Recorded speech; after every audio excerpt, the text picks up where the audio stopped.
He's feeling so left out because he didn't get a rank. All right, everyone, we good to start? Suppose we've got a forum today, so see everyone. Motion. He was pretty good. Sufficient. Jim, you guys can start? I'm sorry, go ahead. All right, so we can go ahead and just start with the roll call order. Actually, we'll kind of roll those in one and then turn it over to Gail for the roll call.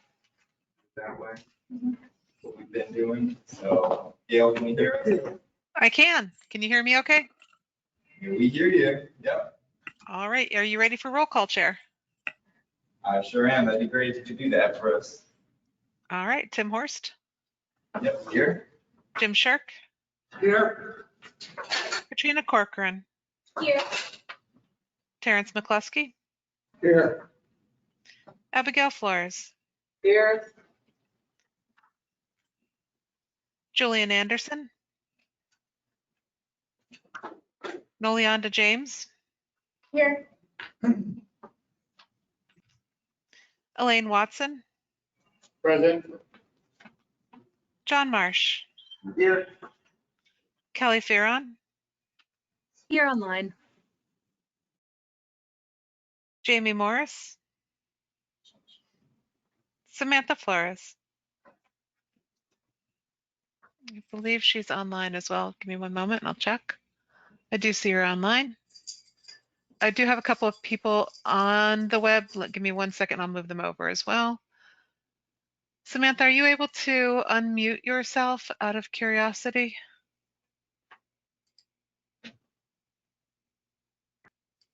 Yes. Thank you. All right, next we have Danielle Rodriguez. Here. Jason Jackman. Brenton Mosier. Jonathan Forbes is excused. Peter Davitt. Here. David Aylesworth. Here. John Kubicki, you should also be able to unmute yourself. Here. Thank you. Faye Miller. Victoria Klug. Here. Martin Santiago, aka Mike Disco. Here. Thank you. Sally Thompson. Here online. David Soliti. Here. We do have an in-person quorum. Thank you so much, Chair. All right, thank you, Gail. Next, we can move on to the public comment section. Do we have anyone in the audience or online that would like to make a comment? All right, hearing none, we can go ahead and roll on to the approval of the minutes from June 28th, 2023. This is Jim Short. I have a comment. All right, go ahead, Jim. The time of adjournment is not shown on the agenda. Oh, So it just needs to be updated. okay. Okay, thank you. Did you hear that, Gail? I did, thank you. All right, any other comments? There's also, yeah, regarding the workshop here as well. Looks like we're bundling them into the group notes. All right, hearing no more comments, could we get a motion? Jim Sharp, I move that we approve with the change the minutes for the June and July meetings. Thank you. Do we have a Peter second? Davitt, I'll second. Thank you, Peter. All those in favor, please say aye. Aye. Are there any opposed? All right, motion passes. Thank you very much, everyone. Can we do member interests in? Yeah. Yeah. Let's do it. We get that added. Yeah. All right, Peter Davitt, two things on my mind here. One is we have Critical Mass Friday night, 8 o'clock, Curtis Hickson Park. We'll go here and there. It should be safe. We had about 50 or 60 people last month. In the heat, we'll have them. It'll be dry tomorrow night. The other thing cooking up is Bike Walk Tampa is working with the city of Tampa to do a World Car Free Day. They're all over social media with that. That'll be the 23rd of September. 3 different locations, I think, West Shore, Ybor, and somewhere else. I'm going to be volunteering at the Ybor site. Don't know what I'm doing yet, but they needed people. I said I'll be there. So there's a link to it on your agendas in the back if you want to see that, or if you play Facebook, it'll be all over Facebook under Bike Walk Tampa. Are they looking for people to help out or participate in anything? That you know? They are looking for volunteers. Okay. Whatever that means, I don't know yet. But I volunteered, and I told them I'd spend the morning with them. Okay. whatever that I'll take means you to me. on then. Yeah. Thank you.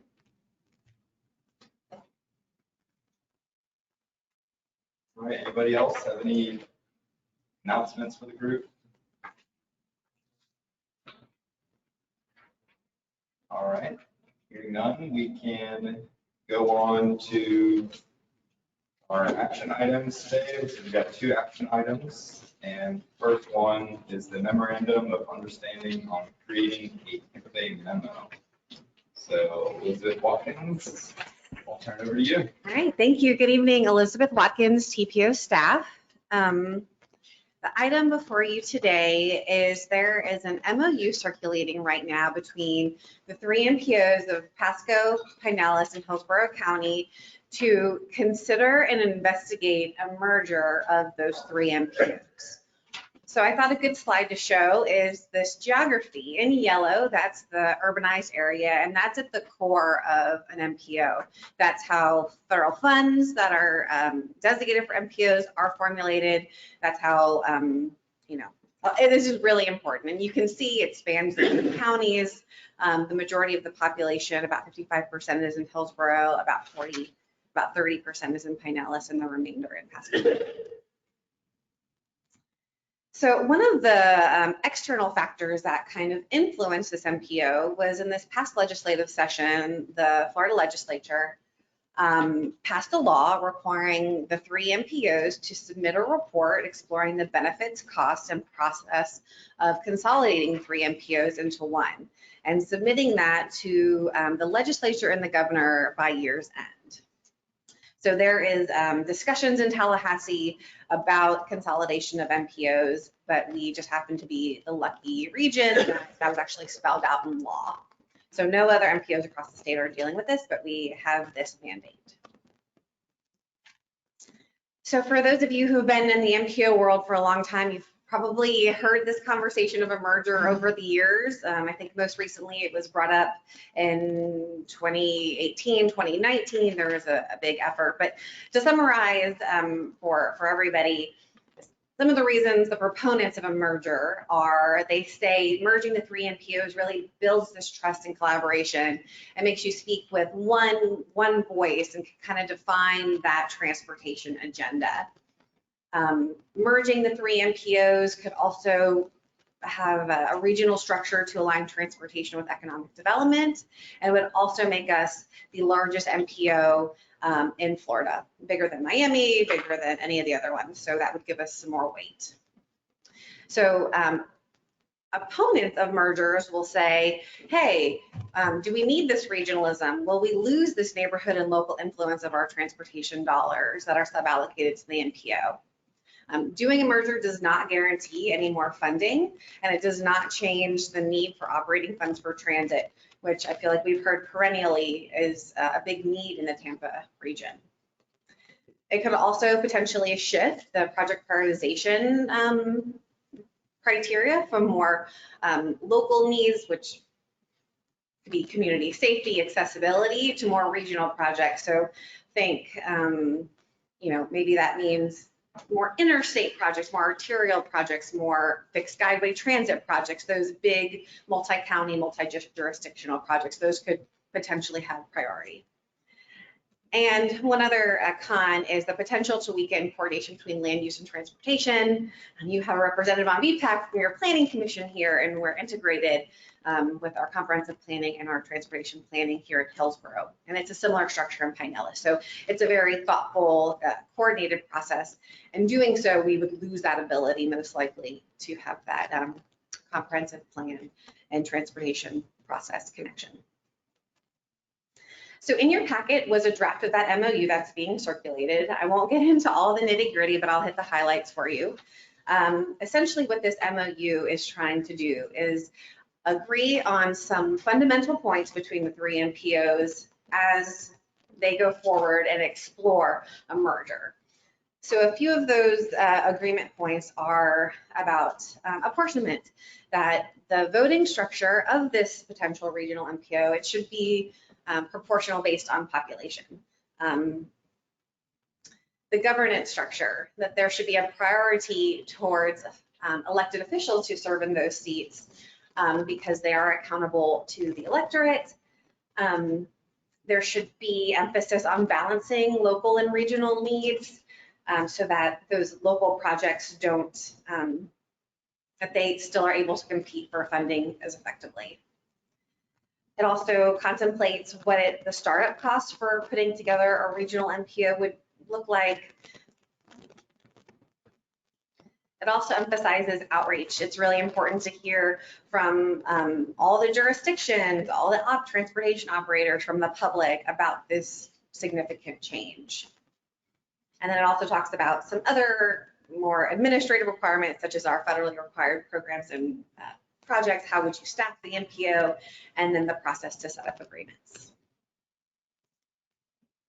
So the timeline for this is fairly complex. It's going to be, there's no precedent in Florida for merging MPOs. There has been one recently in Texas, I think in 2019, where 3 MPOs chose to dissolve and then rejoin as an MPO. So we're kind of charting our own course. So doing so, the timeline is a bit complex because, again, we don't have a model in Florida to go off of. But in terms of our immediate next steps is each of the 3 MPOs, as well as the Transportation Management Area Leadership Group, which is basically a committee of the 3 MPOs that get together and meet quarterly. They'll be discussing that voting structure, that apportionment plan, potential business model and budget, and then, like I mentioned, outreach to local governments and the public. But it's going to be a multi-year process to work towards a regional MPO by July of 2027 is the target date, if that's what all the MPOs choose to do, which that decision has not been made final. And the MOU does not require a merger. All the MOU does is say, we agree to investigate it. I mentioned earlier that input is really important. So we had a survey out on the street for about 6 weeks, got almost 2,000 responses, about 1,700 responses.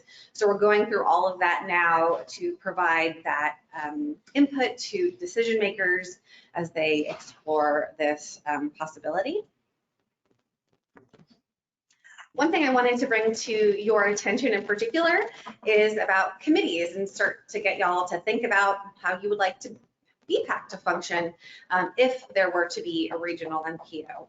So this is just a summary table of all the existing committees through the 3 MPOs. And you can see, of course, we have a BPAC here in Hillsborough, and there is also one in Pinellas, but Pasco does not have a bicycle and pedestrian advisory committee.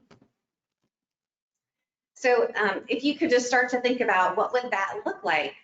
Would you recommend that each of the counties still have their own BPAC, or should there be just one regional BPAC, or should there be a hybrid of scenarios where maybe you meet monthly at the county level and then quarterly at the regional level? So just would be really curious about your input on that, on what your recommendations would be for BPAC committee structure if this were to come to fruition in 2027. So in terms of next steps, all of the TMA leadership group will be meeting at the end of September to talk about that voting structure, potential voting structure, as well as the business model. And then all 3 MPOs will consider executing the MOU sometime in early fall. And then in December, the TMA leadership group will review that plan that was required to the legislature that I mentioned earlier, and send that off before the next legislative session starts. So the action for you today is to consider recommending or not recommending that the TPO board sign that MOU, which again does not commit to a regional MOU, but kind of sets out the principles of merging. So with that, I'd be happy to hear your feedback, take questions. This is Jim Sharp. Please explain to me, it's my understanding, and correct me if I'm wrong, the whole idea of transportation or metropolitan planning organizations was to obtain local input on transportation issues. I fail to see how merging TPOs is going to enhance local input. I'd say that the final outcome of this should be we should merge all of them in the state, move to Tallahassee, just put it under the Florida DOT and let somebody run it, sort of maximize their input. They won't be embarrassed that way by people wanting things. The thing is that bicycle pedestrian issues are extremely granular. They're very local and they really aren't good for regionalization. We can talk about regional trails and that's a good idea, but we're concerned with bicycle and ped safety in downtown Tampa, downtown Plant City, downtown Temple Terrace, throughout the unincorporated parts of Hillsborough County. We're not concerned so much with how quick it's going to get us to Pasco or Pinellas. So I've got to tell you right now, I really think it's a terrible idea. Thank you.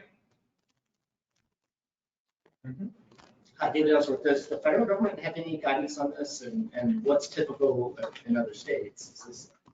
So really, the Code of Federal Regulations is kind of quiet on this. It really leaves it up to the discretion of the locals with approval from the governor for MPO structure.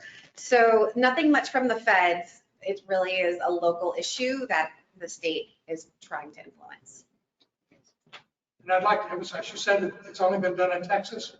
It's been done in Connecticut, I'm aware of, but it's not a common practice. Okay, the thing is that if something's done in Texas, doesn't necessarily mean it's absolutely wrong. Just want to point that out. Peter Davitt, can you go back to the pros and cons slide for me, please? So my question here is that we're talking about we're going to compete more effectively with other regions for funding. Have you looked back over a year, 5 years, 10 years and said, if we did this 5 years ago, what more could we have done? Is there anything empirical, I guess is the word? So you give data and say, well, if we had our 3.5 to 5 million people, we could have gone here, here, and here, but we couldn't because we're too big. Yeah. And the follow-up on that is, if we have this many people, are we too big? Are we going to miss, are there small grants for, 500,000 to 1 million people, 500 to 1.5 million? So are we going to, the sub-regional lose the small grants, but the big regional is going to get the big grants? So I wish I could point to some specific data. I think this point has been shared in particular from Secretary Gwynn and FDOT District 7. He says when he goes to Tallahassee to compete for discretionary funding, sometimes he'll hear that, Orlando gets a bigger share of the pie because they are speaking with that one voice and all of their elected officials are on the same page about what those priorities are. I've never seen any numbers behind that, but, Secretary Gwynn would definitely be in the know about that. But this point in particular, it talks about discretionary funding. So these are opportunities that don't come by formula, but you have to come together and compete for. So it's not a guarantee that there would be more But funding. can you be too big? Can the sub-regional lose the small grants because we're too big? We have 5 million people. These are million and less grants. Yeah. I mean, I don't think it works that way. Yeah, the programs that I'm aware of at the federal level don't have like a population preclusion. Then how could how could more of us be more better? Yeah, It's a stupid statement, but I totally get what you're saying. And I think the rationale behind that is that you have all the elected officials lobbying together and speaking with one voice. It's my understanding of why people hold that belief. I do think it would be effective in that regard. I mean, I know this goes back to even 2016 when it was first proposed and kind of, I remember some of those conversations going on back then. And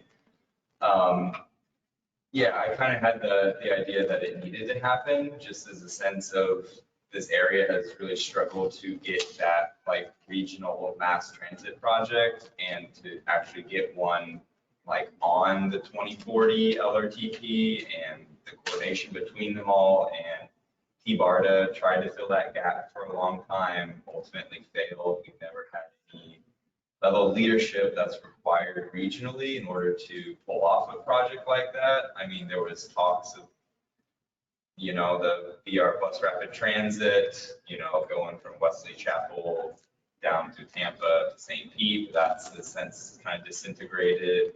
And there has really been a lack, this is just my observation, there's been a lack of leadership when it comes to that regional priority of pulling off like large scale mass transit projects.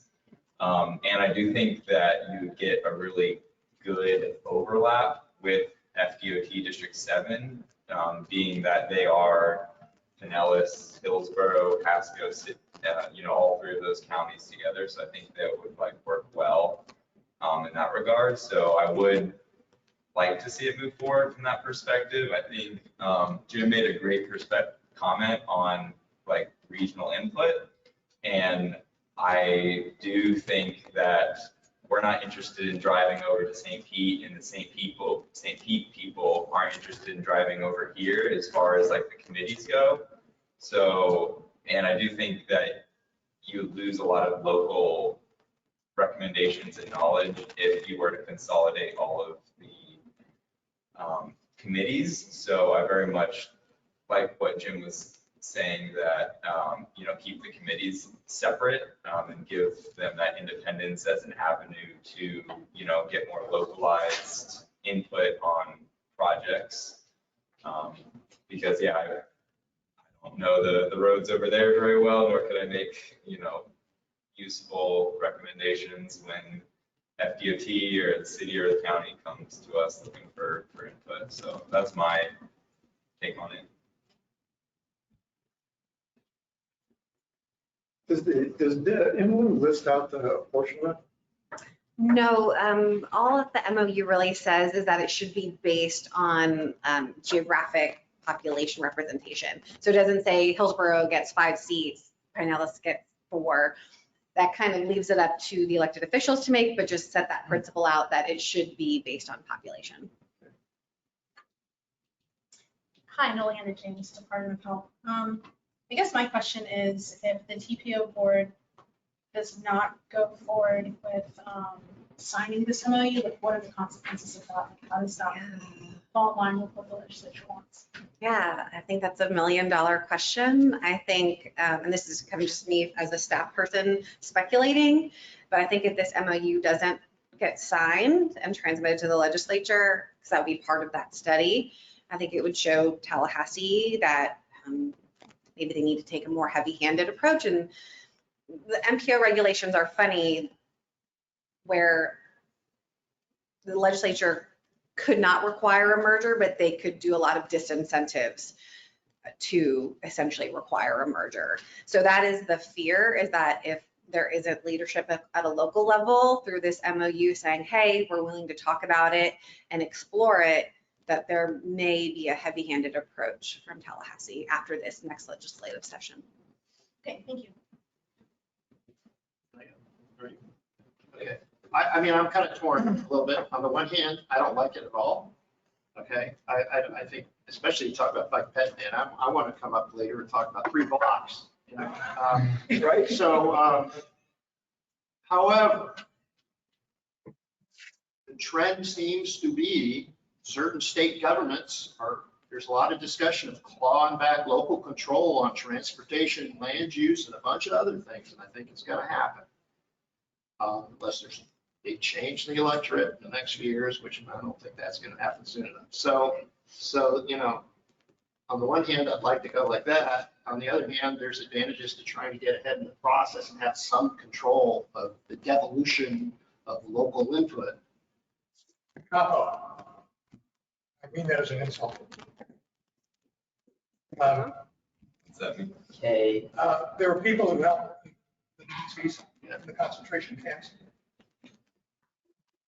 Oppo? Yeah. Well, Just, the thing is, we're being ridden down by people who really don't have our best interests in mind.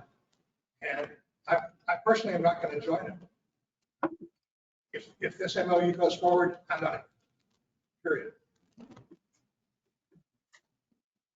Peter Davitt, and we're talking about the possibility of the committees meeting or something.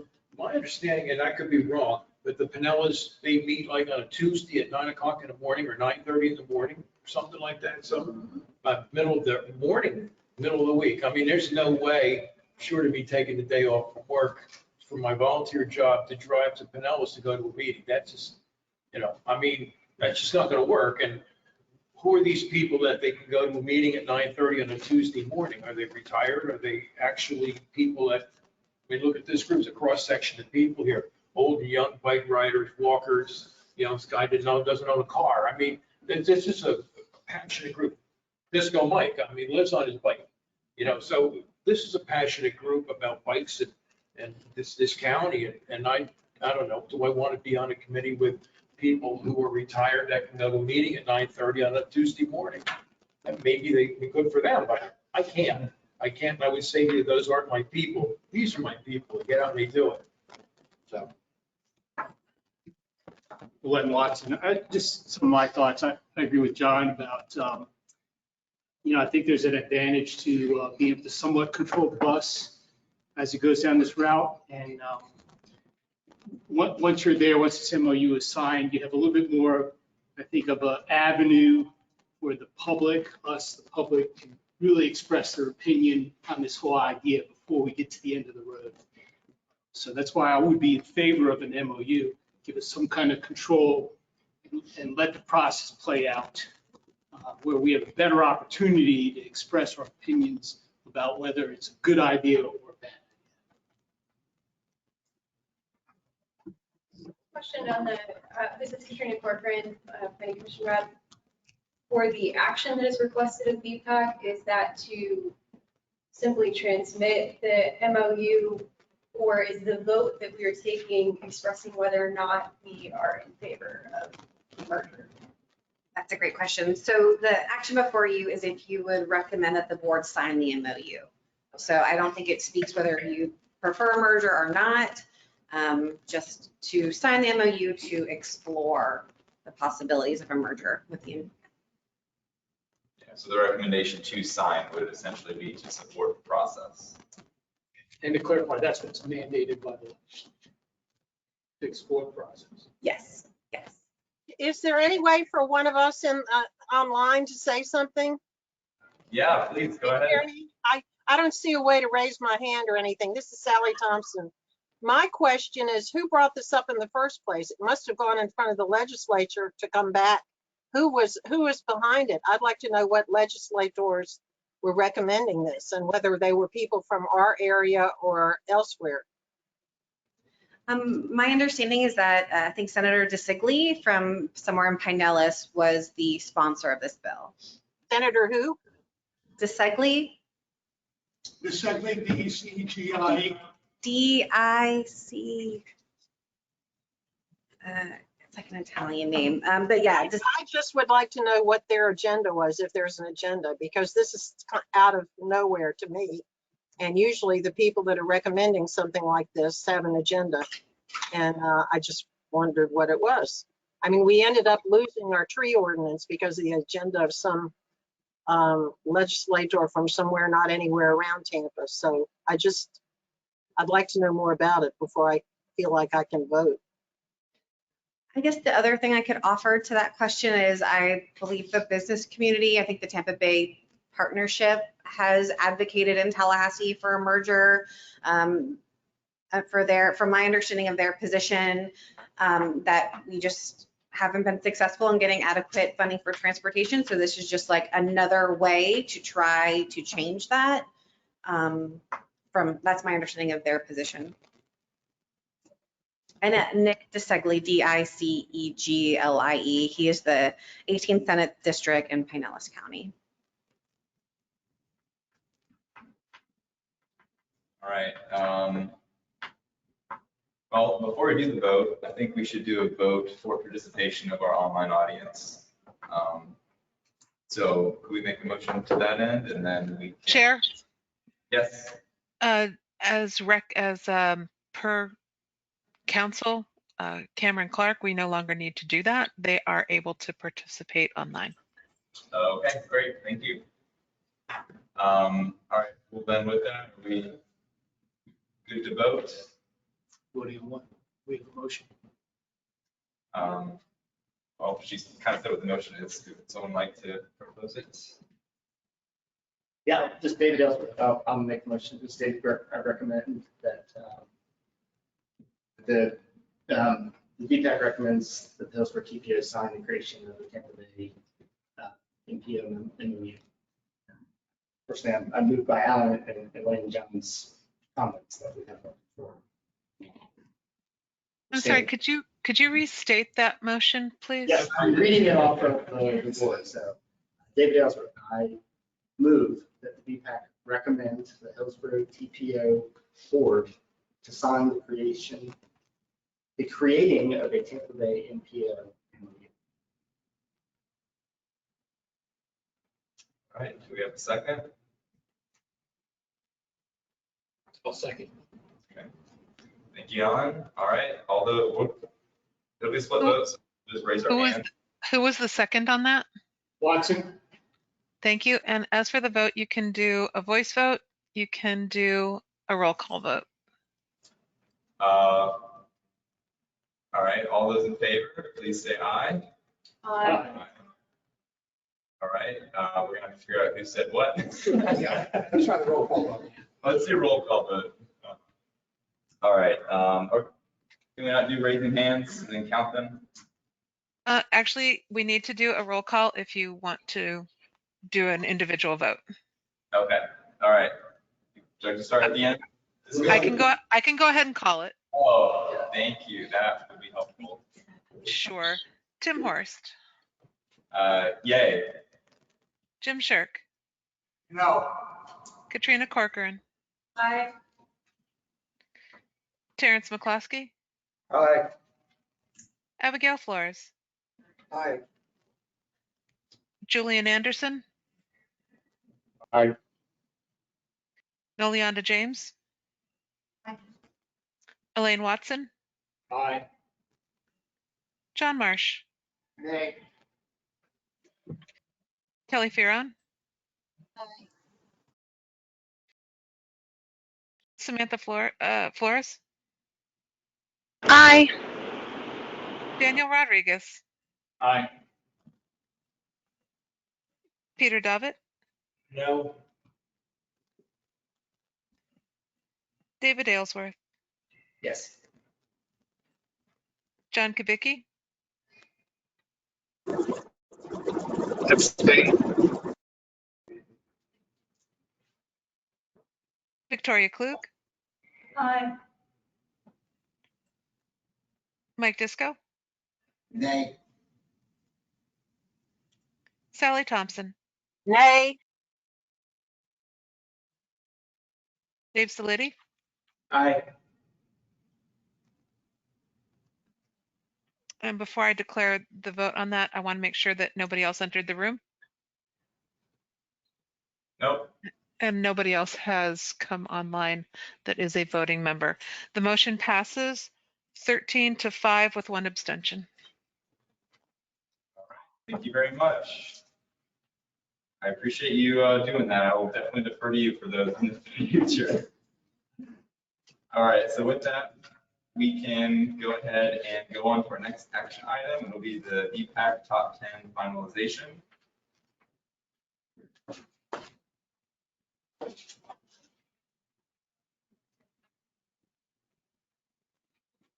That's the first one of those in 4 years. Great. Well, first off, just want to thank you all again for your input last month. I'm still finishing up the pizza. It turns out the trick with the Sicilian is to toast it. And that makes it much better. But let's see. I think we should just start out where we left off last month. I think we had about 5 more left to rate. But let me pull up the presentation first and see. Why don't you all just get the barcode? See if you can get it on your phones. Let's see.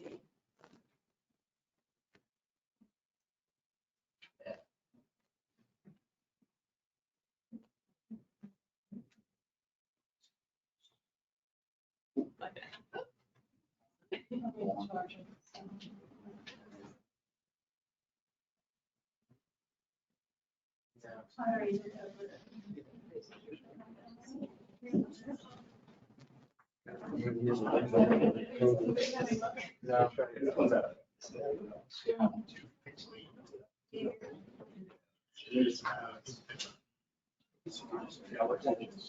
Yeah.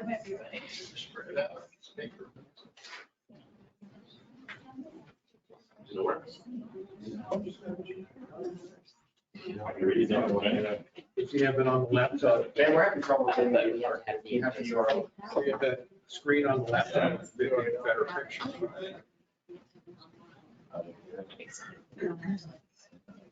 Yeah. Wasn't the last time we went to the website and checked it out? Yeah. Hey, Ben, Margaret's not working. Last time you had a website on it. Yeah, I think I might have to start the meeting. Give me 1 second just to check where we left off. Yeah, if you go to Metsy and then you type in the code, which is 68679938. Yeah. Give it a try now. I'm actually running the presentation, so that might help it out. It's much bigger. NT.com. Yep. It worked for me. I got it once I kind of did that. I may. That'll work.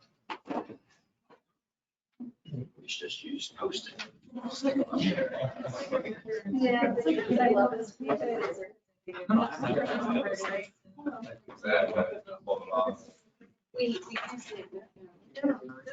portray all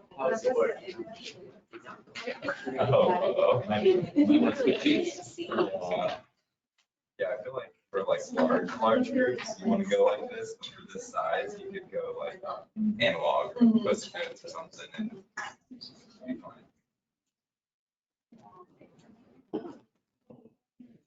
Okay, well, This is Sally Thompson. I can't get it. I don't know what I'm doing wrong. I've tried to, but I can't get it remotely. I don't know if anybody else can. okay, have you tried using the join code instead of the bar code? It's at the top of the presentation. It's eight digits. Do you see that?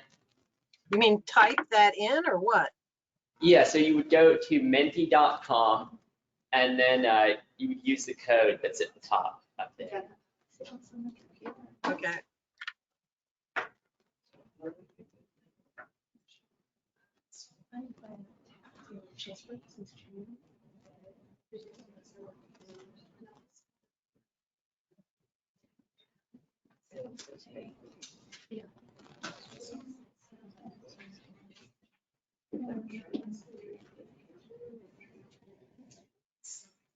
There it is. And like flat. Okay.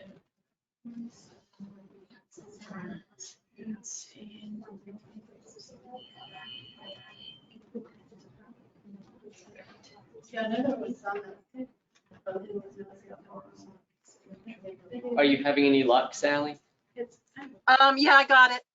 I got Okay. it putting in the code. Whether it works or not, I don't know, but you know, whatever. The first one, I've got John, Azeel Street. Yeah, okay.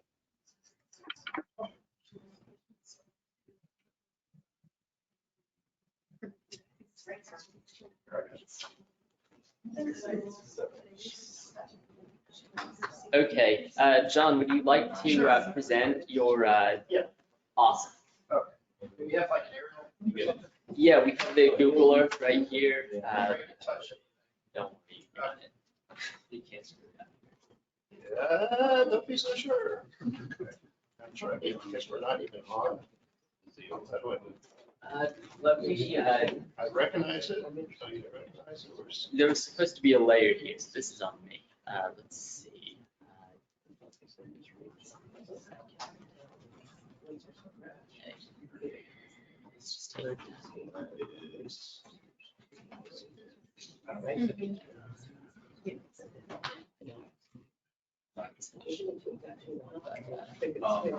It's just that you're so. Yeah, you're right. It's not attached to the sales. Yeah. Okay, I'm just gonna talk our way through it. For those of you, I'm sure most of you know the grid of Tampa. Henderson is the big diagonal that kind of cuts through. You can see it from space, you know, if you ever see any of those things. Azeel, I'm talking about the section from Azeel that goes from Henderson on the east side or the right if you're looking at north oriented map all the way to Dale Neighbors. 3 blocks, 4 lanes undivided. I am saying this as a resident who lives on Azeel, not as a city of Tampa planning person, using my prerogative of all these years on the beacon. I have lived at this location for 38 years. I've seen a lot of changes since we've had all this increased development. Azeel's always been a rather fast road. It has been a road when we used to have the recommended bicycle routes. It was not on Azeel. It actually went up around Gables Court, which is in front of my house, which was kind of funny, but I saw it. This link was on one of, for those of you who've been here long enough, we had the walk bike projects by the city.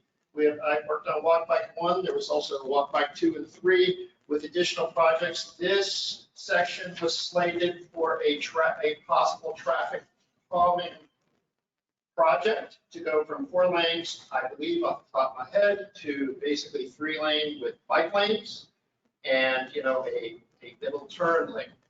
I'm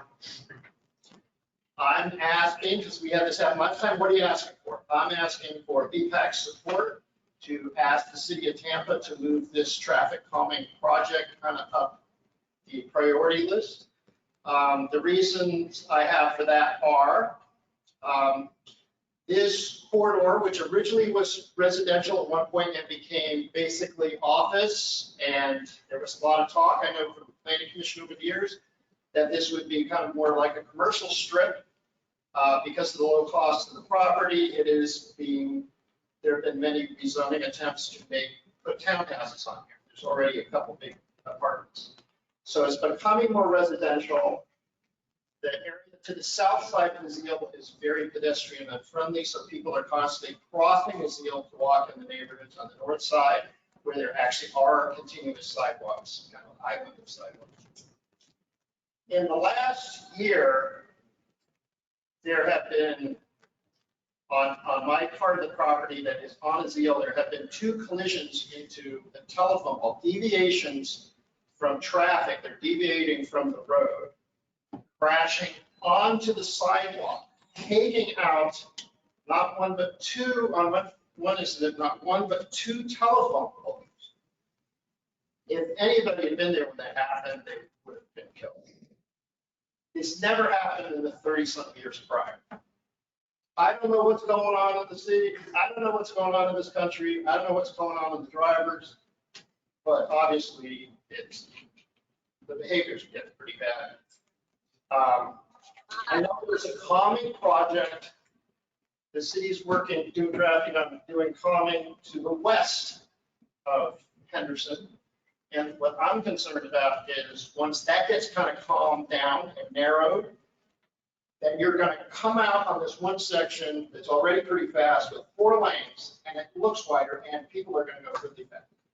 So, and the second one at the intersections, you have Henderson, then you have Himes, then you have Sterling, then you get Dale Neighbors. About the same period that there were the first collision, there was another collision where a car deviated going Himes at Himes and Azeel, drove up and pushed another car into the sidewalk, smashed into a retaining wall. So I don't know what's going on out there, but I think any calming would be somewhat helpful because it's becoming more residential. It's becoming more hazardous, and it's this one last little stretch that needs to be addressed. So that's my case. Yes, sir. Can I emphasize what you just said? I have friends who live on Hurricane, walk their dog in that neighborhood. It's scary. The traffic on the seal is just flying by. They're nice wide. It's been designed as a freeway. I don't like to walk along this is my neighborhood. I won't walk along this hill like certain times. No, it's very scary. Yeah, so I just think that the city's already considered it. I don't know what the current priority is. I talk shop with some of the people, in my office about what do you think's going on? And they can't figure out what's going on, whether it's the turn or it's some slight misalignment of the road, nobody can figure it out. But I think that since they already considered it as a possible traffic calming target, can we move it up a little? So that's it. All right, thank you. All right, we can make our votes.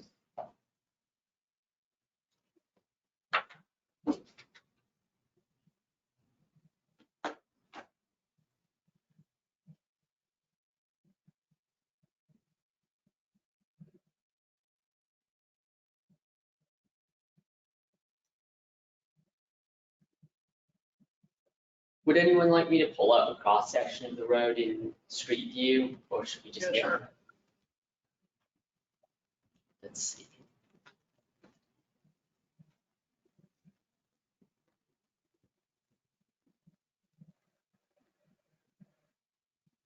That's not it. This is it, right? Keep zoom, go see where Greg Gables is, that where it breaks the grid, go up.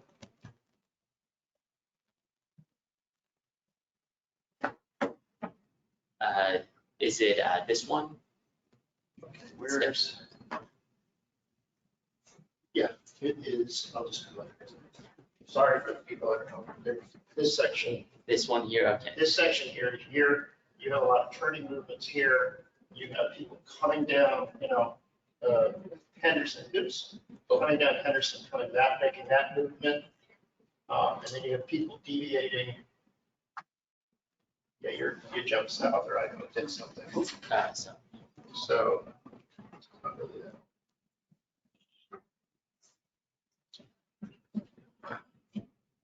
Do I need to go further north?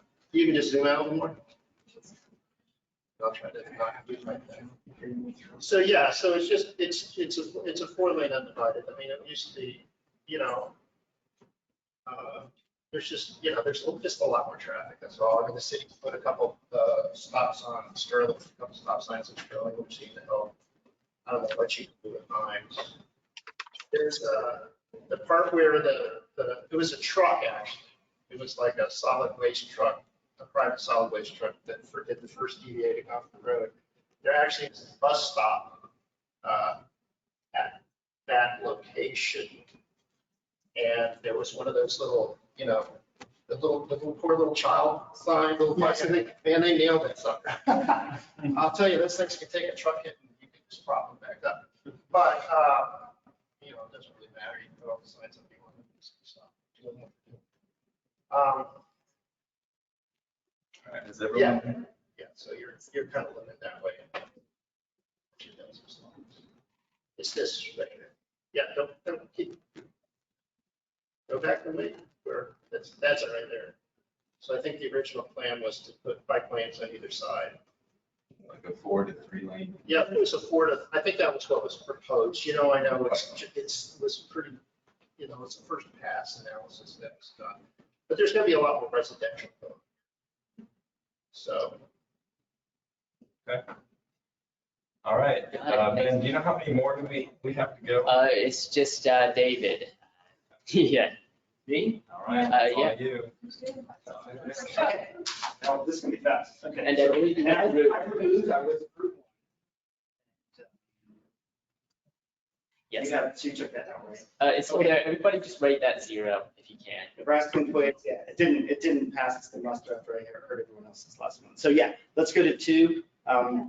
And I also, did you edit this? I changed it. Yes, perfect, thank you. Okay, so we'll start with Kennedy and Meridian. This is really just an intersection. I think anyone that spends any time in Chandler District knows this. People are getting on and off across town. When you have Kennedy traffic going east-west, this is I bike and walk through that every day. It's the most terrifying intersection. Yeah. The problem is there's a right turn. Everyone going north is turning right into Kennedy. And it's a maybe slow down just to keep control of your car. Nobody stops at that red light. So my suggestion there would be something like no right on red or some type of automated camera-based enforcement. And I know drivers don't like right on red. I know Thea probably won't like that. Like literally, Tampa PD, park buses do not stop at this red light. Everyone turns right.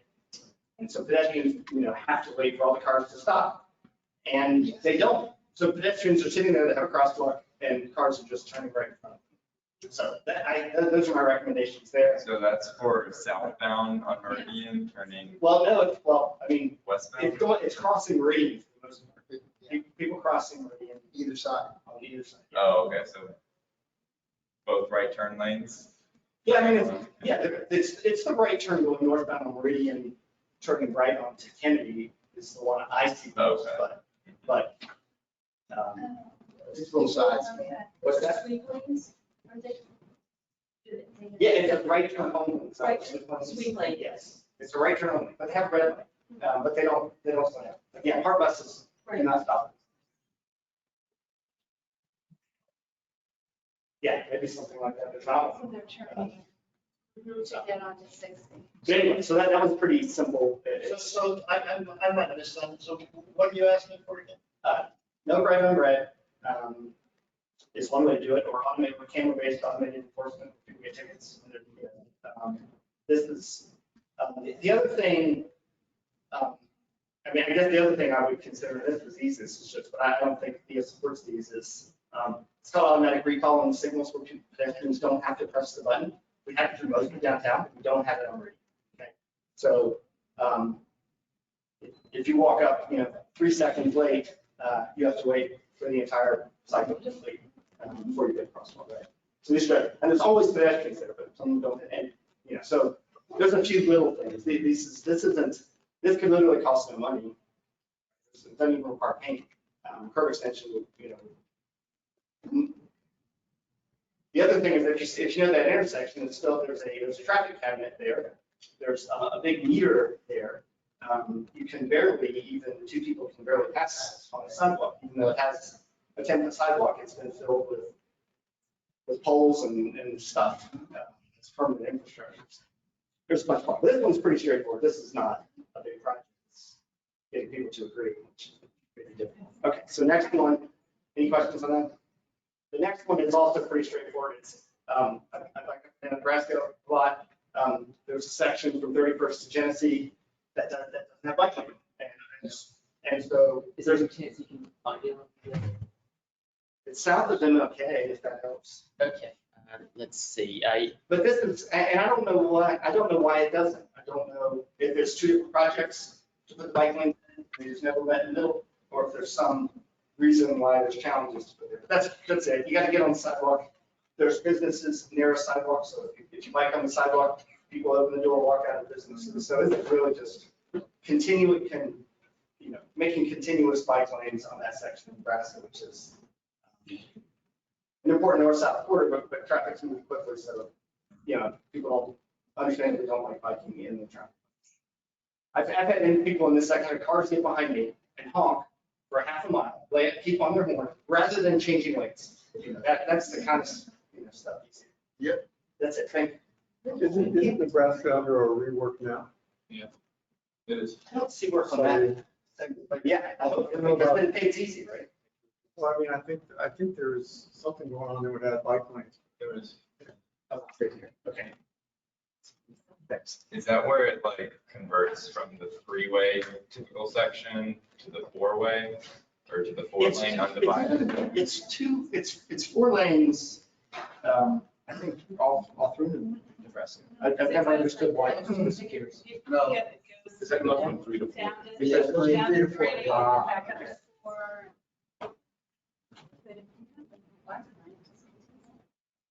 But then because where the bike lane continues, those bikes slide. Right? That's right. Is there still, there's not 2 lanes, right? Is there 2 lanes? Oh, Only got this. Well, I mean, that's They're working the on it. why. Yeah, they're working on it for the suicide. engineer. That's what I call it. Just, Writing that. I mean, that's right. Send you a full link across, Juice and stuff. Oh, yeah. Chelsea. Oh, yeah, just that one section. I'll keep it down the street.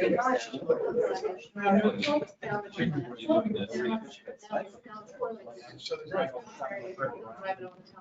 I think that's part of it. I'll stop and give myself some courage. Keep an eye on it. So while you all wrap that up, I figured that I would just share what we have so far.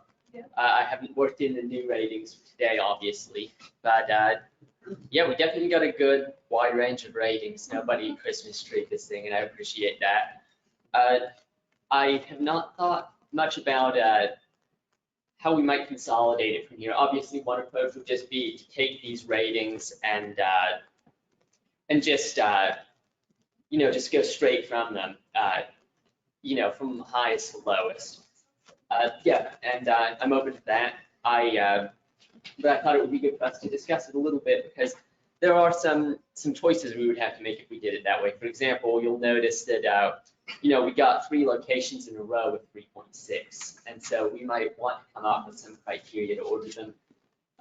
We could base it off of pre-existing crash data. We could just reorganize these ones that match, that have the same number accordingly. Or we could just organize our entire top 10 list, just take the 10 highest rated, but then reorder them based on the number of crashes. Does anyone have an opinion on that? I think that's an excellent idea. It's Dave Saletti. I'd withdraw row 6, Rome Avenue, by virtue of what Kelly mentioned after I presented, where, as I think you note there, it's already on the list. So assuming that having it on our list doesn't change anything with the city, then there's probably are better fish to fry in that one. Everyone okay with that? Yeah. All right, no one's overruling Saletti. Crashes, are you gonna filter that, so you're picking up? crashes with, like, It's not a ton of rear end crashes at a signal, that's not gonna boost your number. I'm thinking that we could focus on bicycle and pedestrian crashes in particular. Do we have like head counts for these segments? I'm not so sure. I mean, we do have a lot of data on, no, not on bike pit counts. We have level of service ratings for most segments, but I'm just trying to think of how to answer your question about how do we prioritize things that are close calls. yeah, I think that If just it's a more crashes. use than that, we tend to leave it. Yeah, I like the idea of just voting. Like maybe you could present some crash data and then vote. yes, I was thinking I can bring in a top 10 list that's ordered by crash numbers and you can all vote it up or down at the next meeting. Does that sound like a plan? Well, I like the idea. I don't want to undermine all the work we did to gather input from everyone. Oh, no, not at all. We would stick to narrowing it down based on our ratings. We would go down to the 10 that received the highest ratings, right? But then we would just order the 10 based on number of crashes from there. So the ratings still would still have played an important role in choosing our focus. It would just be the order. We would also incorporate some objective data on the side. Okay. Can you share the level of service? Do we want that to be one of the criteria? The TPO in Hillsborough County ranked all the corridors for bicycle friendliness, risk, exposure, network quality. So do we want to take a look at those scores? Because the crashes, right, doesn't mean that it's safe because of lack of crashes. It could be lack of bicycling because lack of facilities. So Yeah. usually we have other criteria in addition to crashes. And we're taking a look at projects. That is a good point. Yeah, we could work that in. I wonder, I could assign a number. I'm trying to think of how we could use both. The best way to go about it would be to also, it's outside the scope, but to get pedestrian counts to see what kind of usage is out there over a 12-hour period on a typical day. But that might be getting, more detailed than what we have time capacity for. Well, the level of service that I'm talking about, since we don't have pin and bike volumes, it was the surrogate data. Yes, that said, what is the land use? What is the context? What are there generators or tractors? So it took all of that into account with crashes. And there's like, they're ranked with numbers, so you could bring in that It's metric. ABC sort of, right? Yeah, like high, moderate, and low risk. You would know better than me, Wade. Is there multimodal level service data for roadways outside the city of Camp, or is it just the city? Yes, we have it for every roadway in the TPO jurisdiction, and we can bring that back along with the bike that crashed it. Okay. Well, I think that's a really good point that just looking at crash data could really skew our results if nobody is using the road in the first place. So what if we filtered it through the level of service rating first, and then number of crashes as a secondary criteria? Does that make sense? I would go number of crashes first. And then you can look at level service, but I would say like we should stick with like the ratings that we've all voted, unless there's like one that's like, you know, seriously, we'll say misrepresented given the data. Okay,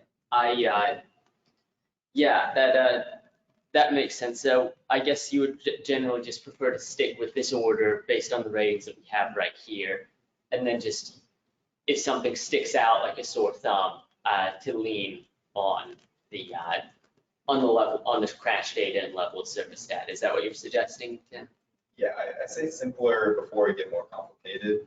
Okay. Like this is the first time doing it. Yeah, that's fair. And honestly, that would just give me a tool to resolve, So you know. just have two that are the same. Right, yeah, ratings that are the same. Yeah, I could just use these other criteria just to deal with the ties.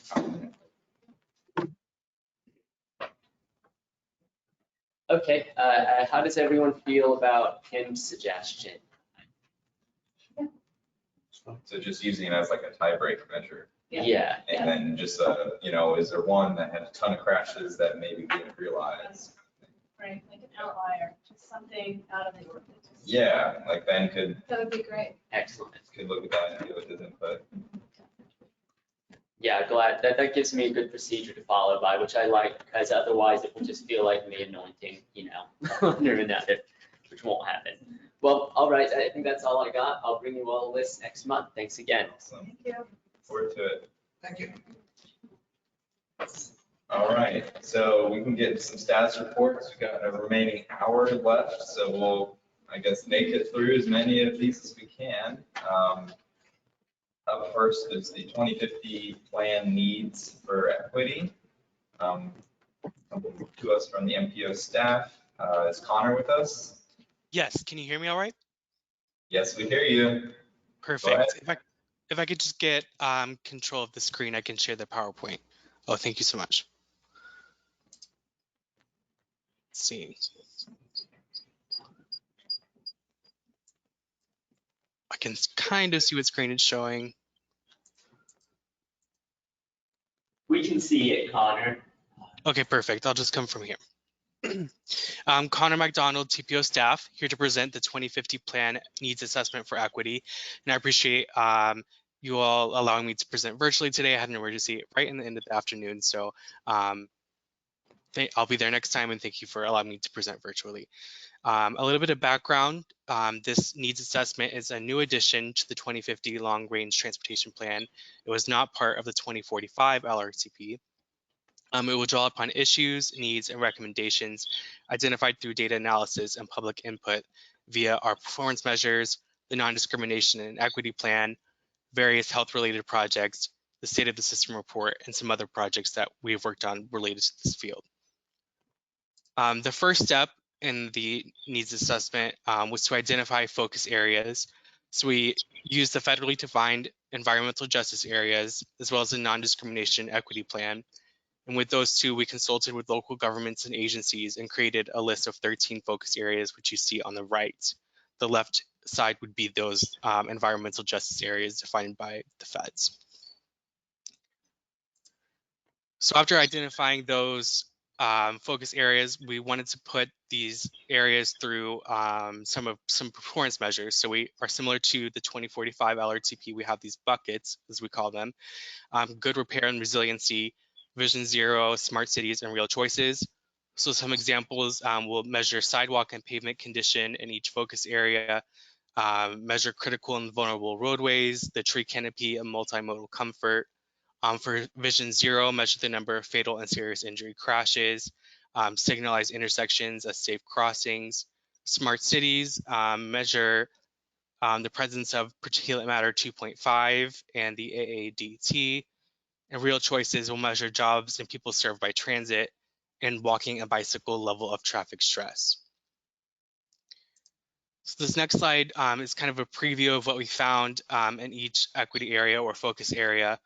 And the top disparity category generally, and we'll getting further into this, we'll further define the performance measure that is a high disparity. But Bealsville, Vision Zero, Dover, Vision Zero, East Tampa, Gibsonton, the University USF area, and Waimama all scored with a high disparity in Vision Zero.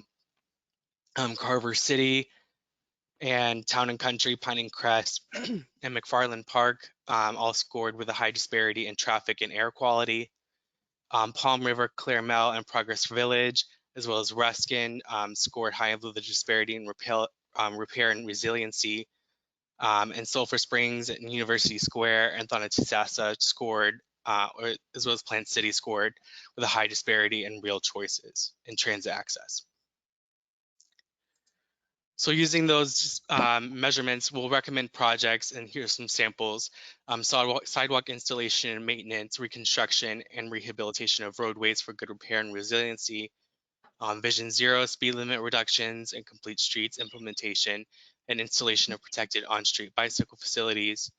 For smart cities, multimodal infrastructure installation, for example, and real choices, roadway improvements, addition to trail networks, and transit frequency and stop recommendations. And this is a very short presentation, but our next steps are to identify specific project recommendations, identify the cost estimates for those projects, and produce a final report and incorporate this list into the 2050 LRTP. And with that, I'll take any comments or questions.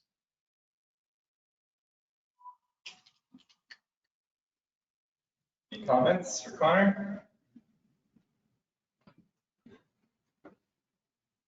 Anyone online? All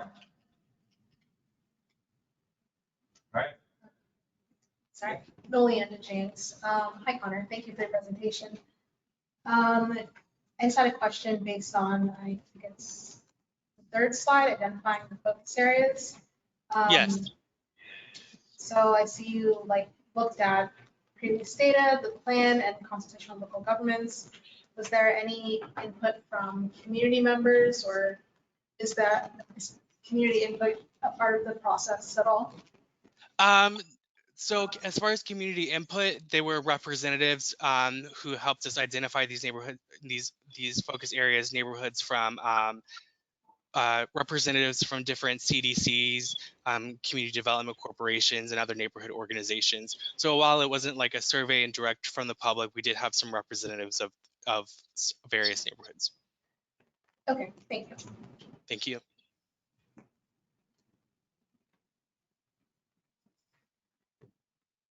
All right, anybody else? All right, Connor, thank you very much for that update. Thank you. Okay, up next, we've got another status report for the parking policy ideas from Shubista perspective. And Karen Kress is gonna present that to us. So you've got the floor. Good evening, everybody. I'm Christina Costa. This is Karen Kress. If you gotta be over here. I'm a little rusty on this presentation, so you have to forgive me. I'm going to look at my notes while I talk to you all. I am a bicycle commuter and a local advocate, founder and member of Walk Bike Tampa, And so I work on active transportation related initiatives in our community. And so believe it or not, there is a very close tie to car parking, to all the things that everyone in this room cares about so deeply in our community. So This laptop does not have access to our main drive. sorry, everybody. I think we made an assumption that presentations would be on the laptop for us. Oh, yes, we did. So while Wade is doing that runabout for us, I'm just going to tell you what we're going to talk about. So how does car parking and the expectation of car parking and our being our general community's attitude towards parking, how does that affect our goal attainment for the other things we care about, like affordable housing, safety on our roadways for people walking and biking, and they're all inextricably linked. So I'm going to tell you about a conference that I went to that was in honor of a man named Dr. Donald Shoup. Have any of you heard of Dr. Shoup? You know that name? All right. So he garners like kind of a cult following. And so there's a Facebook page called Shoupistas. And so anyway, Dr. Shoup was receiving an award. He's 85 years old and he was coming to Florida for this award. So I figured if I'm going to meet this legend in this space, I better go and meet him. So I went to the conference and I'll tell you what I learned from him. We are going to be talking about, I've got the national perspective. I'll tell you what Dr. Shoup said and what the other people who were speaking at this conference said. And then Karen's going to talk about the local perspective from the Downtown Partnership and what is the status of car parking, or as I like to say, and I hope you will transform your own vernacular, car storage. Most cars sit idle 90 to 95% of the time. And so car storage, and so Karen will talk about the Tampa. If you want me to come in and fill some time, I will. Yeah. Okay. Thanks, Christine. We make a good team on this. I just have some quotes that I pulled from the High Cost of Free Parking book, which was published in 2005. It's about that thick. I have it in hardcover, and I'd be happy to lend it out if you promise to give it back. But I wanted to pull just a few things out to kind of get the party started here. So Donald Shoup argues that parking requirements and policies increase traffic congestion, pollute the air, encourage sprawl, raise housing costs, degrade urban design and public transportation, prevent walkability, and penalize everyone who cannot afford a car. So I think we're pretty much all on the same page with all of those things, right? Reforms in planning for parking may be the cheapest, quickest, and most politically feasible way to achieve many social, economic, and environmental goals. Despite all the harm off-street parking requirements cause, they are almost an established religion in zoning practices. Cars have replaced people as zoning's real density concern. Minimum parking requirements began as a solution, but have become the problem. There is a lack of theory and data to set parking requirements for hundreds of land uses. Christine will show some funny slides about that. All of life's necessities cost more in order to provide free parking. The requirements provide parking everywhere anyone wants to go, but they also create places where few people want to be. If parking were priced to cover its costs, people would own fewer cars and drive less. Whoever said life was about the journey and not the destination never had to look for a place to park. We expect parking to be immediately available, directly in front of our destination, and free, but we don't hold any other good or service to the same standard. So he narrows it down to really just 3 major parking reforms, and this will be my last thing. I'll go back to Christine. Remove off-street parking requirements, charge the right prices for on-street parking, and spend the parking revenue to improve public services on the metered streets. So with that, thank you, Wade. Oh, question. Give me the name of the full name of Dr. Shoup and that book again. Yeah, it's pretty easy to remember. It's called The High Cost of Free Parking, and it's SHOUP, Donald Shoup. Okay, thank you. Yeah. And good question here. This is another book that I picked up from an author who was speaking at this conference. Thanks, Wade. But Paved Paradise, How Parking Explains the World. And if you're a podcaster, just search for Henry Grabbar. You'll find lots of good information you could just listen to when you can. So I'm just going to move through very quickly. Can you do the slides? Great. So I've introduced myself. So Shoupistas, that's the name of this cult following of Dr. Shoup. And he was honored at the what is called the home of Congress of New Urbanism, and that's Seaside, Florida. If any of you are familiar with Seaside. Next slide. So we heard these various speakers that honored him, and I'll give you some examples from them, but one of them is this person here, Henry Grabbar, and then Rick Cole. I'll give you some examples. He has the most popular and successful reform in parking. So as Karen mentioned, the high cost of free parking, and Dr. Shoup calls himself, or he's been called Shoup Dog. And so some of the funny, he does have a great sense of humor. He's very down to earth, but a couple of the things in addition to what Karen said is that, you know, parking, thinking about parking seems to take place in the reptilian cortex, the most primitive part of the human brain. Fight or flight, instinctive behaviors like aggression, territoriality, and ritual display. And I can see you all smiling and kind of you're thinking of your own experiences, whether they're yours or of your family members, when you are just becoming so enraged in a parking situation. And so he's right. Next slide. So Dr. Shoup has demonstrated that we really don't have a science here that guides our parking principles and what is required. This is a pseudoscience, and it's actually really very silly. It's very illogical, and there are nonsensical ratios. If you can see what's on the slide there, like how many spaces for a barber shop. My favorite is the swimming pool. What are the ratios that dictate how many car parking spots are required for a swimming pool? Well, of course, then you would use gallons in the pool. I mean, it just, the difference in how these things came about. And the Institute for Traffic Engineers became the data warehouse over the many decades. And so they started doling out this information as if it were scientific.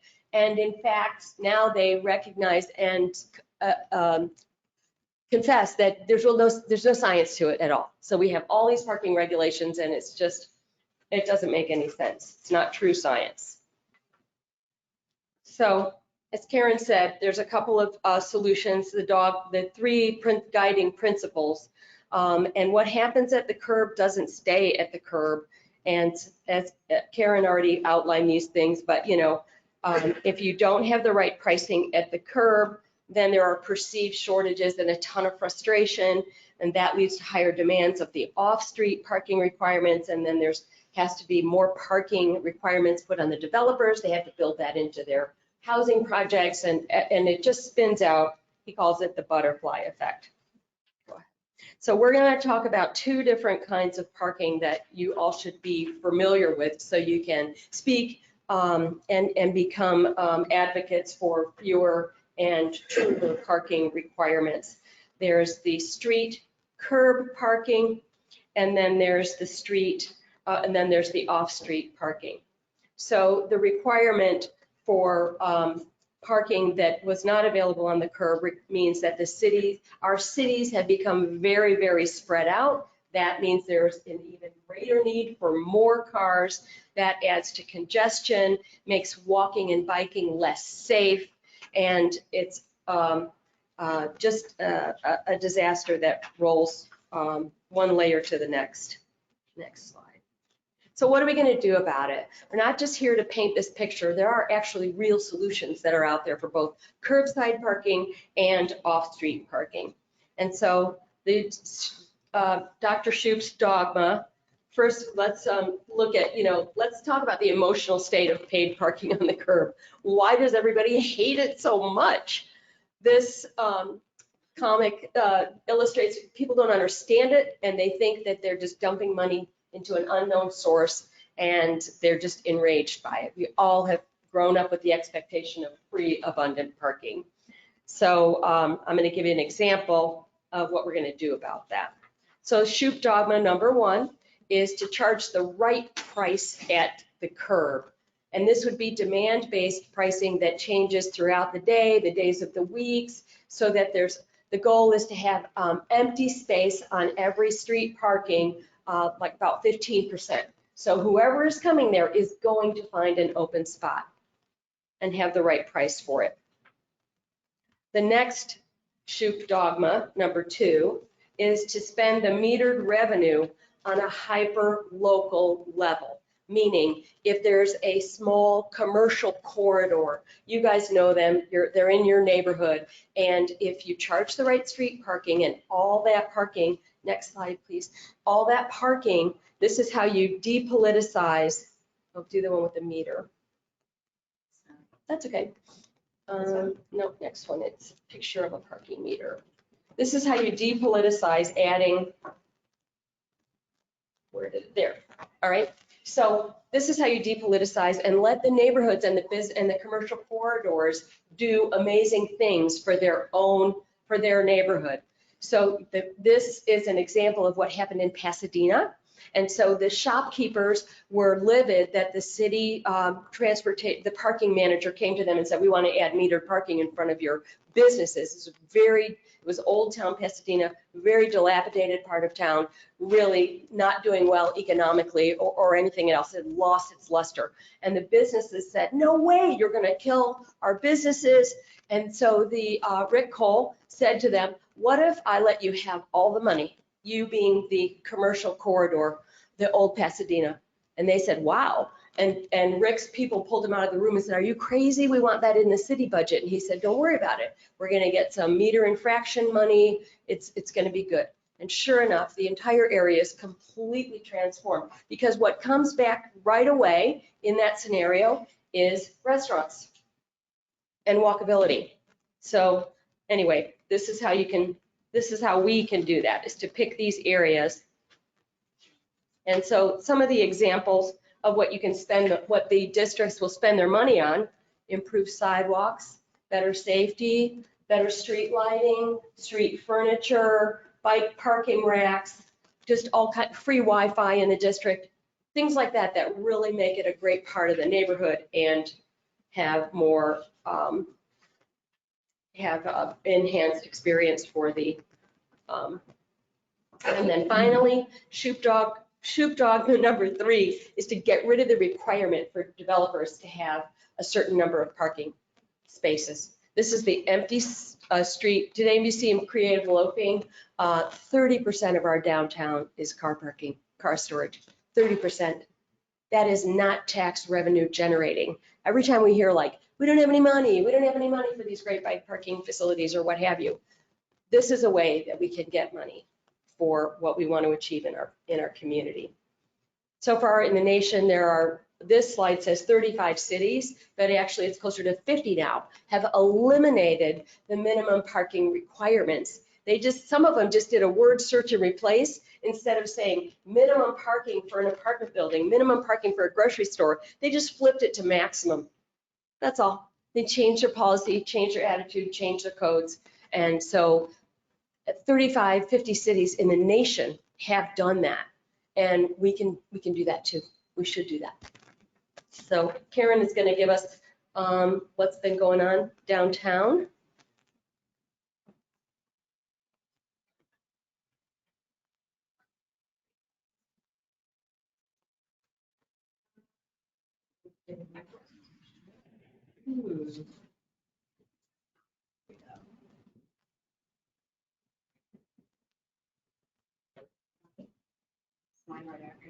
I thought yours was where they kind of blended together. Sorry, guys. Sorry about okay.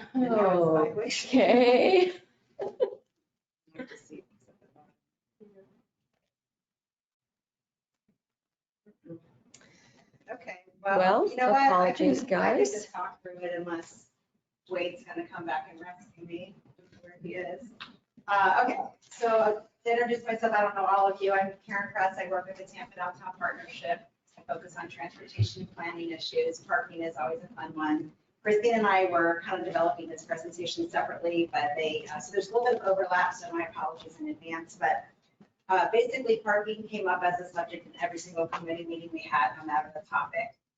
It's a culture committee, like at parking. So we decided that we needed to take a very data-driven approach to parking, because if you ask 10 people on the street, how do you solve downtown's parking problem? 9 of them would have said the city needs to build a new parking garage. So, yeah, I don't know if mine was there, but I can talk. So it's okay. I think in the interest of time, I'll just talk. So anyway, we did this big parking study back in, it was published in 2019. I think we did a pretty good job of raising awareness that you don't solve the parking problem by building more of it in our downtown. And we did this whole parking inventory where we figured out where all the parking is. And then we literally went on foot and we went and counted how many cars were and weren't there during different times of day.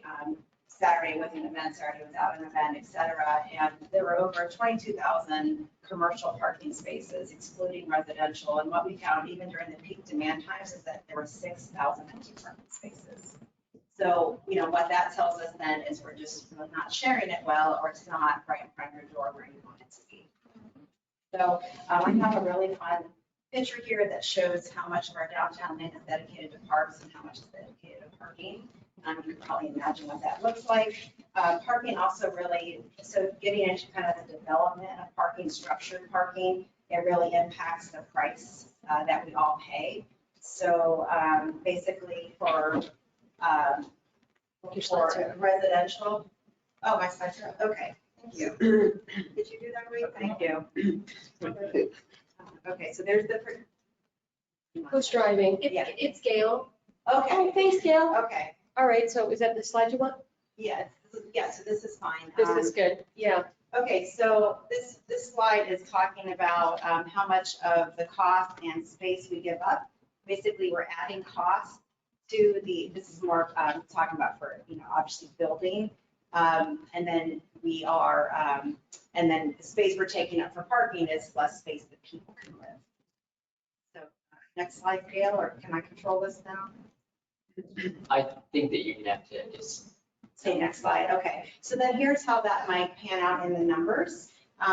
You'd be basically adding about $225 to your rent is how much it costs to have structured parking included in it.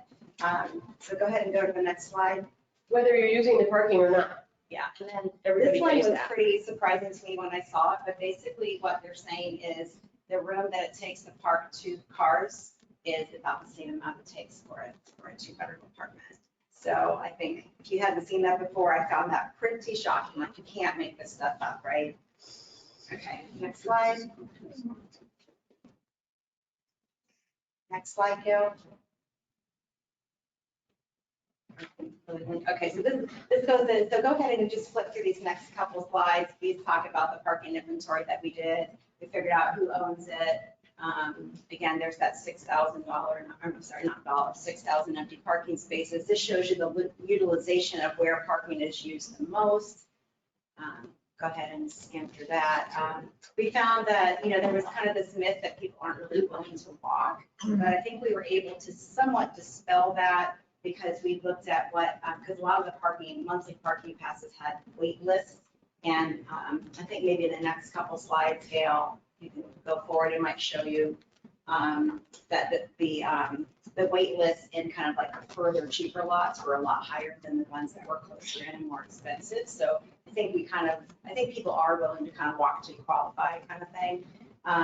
This slide just talks about how there's room for all of us in this, both the public sector and the private sector. When we did the parking plan, we had the parking operators and owners at the table with us, and we were all on the same page.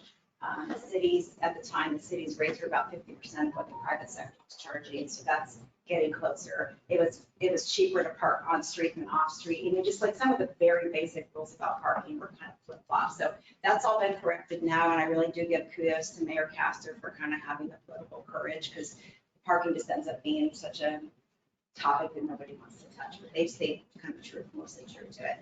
So go ahead and flip through the next couple of slides. This slide talks about what Christine said, that this is happening all over the country. This one goes in, so then the next slide it goes into what we can do as far as changing the zoning and kind of how much parking we're requiring people to build.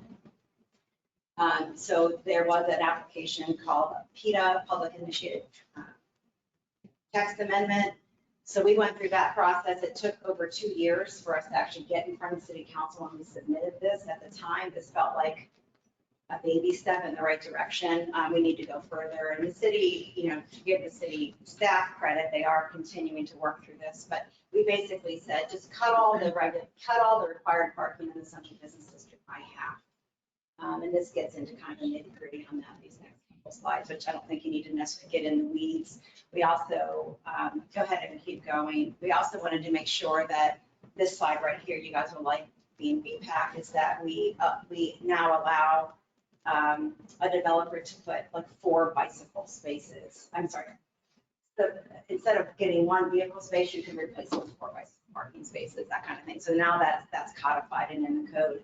And then we work with someone, a guy named Ricky Pederica, who was also kind of doing his own thing. We tried to outlaw bad bicycle racks, the wave racks, and you guys know all the crappy wheel bender kind of stuff. So that also is in the city code right now, that you're not allowed to put those in. Does it still happen? Yeah. Yes, but whatever, we're Hopefully less that's now. the right direction. Yeah. Go ahead and go to the next slide. This is just, I threw in there, I think it's the things we need to start thinking about next. I think this is called mini mobility. You're starting to see a lot more golf carts and, Vespa type stuff. Where do they park? Where do they belong? Where are we riding them?